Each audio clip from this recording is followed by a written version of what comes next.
Hi guys, Dr. Rob Barrington here with some more nutritional advice. I'd like to talk today about fruit juice and why I think it has no place in a healthy diet.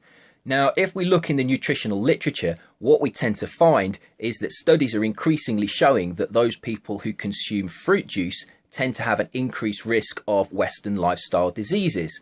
However, similar studies looking at fruit show that those people who consume fruit actually are protected from these diseases.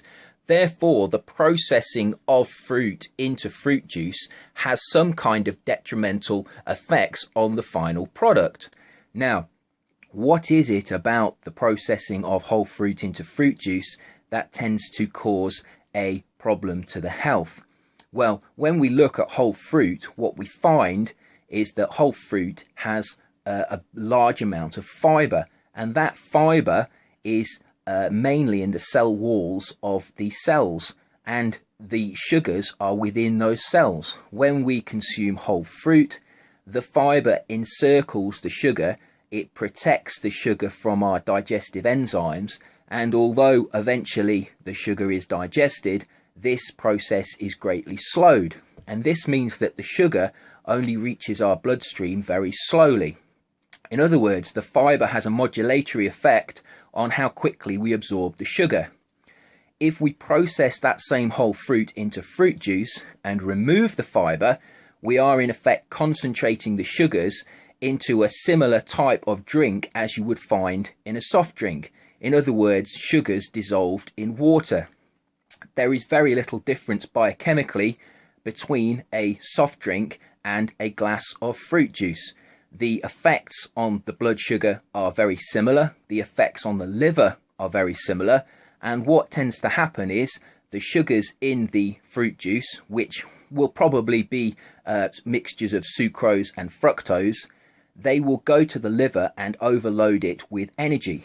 And when the liver becomes overloaded with energy, what it tends to do is it tends to convert that energy into fatty acids, and those fatty acids will accumulate in the liver, and this is what causes the metabolic dysfunction that is the driver of obesity.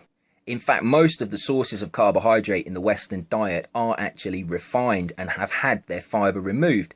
And we also see this pattern in cereal grains, and research is also showing that removing the fiber from cereal grains has very similar metabolic consequences to removing the fiber from fruit.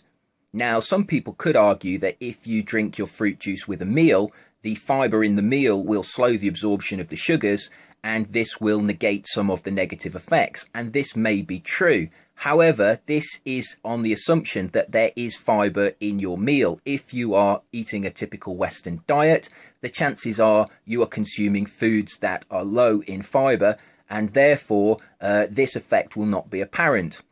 The second problem with this is that for the fiber to be effective in fruit, the fiber needs to be in the cell walls surrounding the sugars. What we find is that if you consume fruit juice with a supplementary fiber, the fiber has little effect because it is not in the form of its original cells.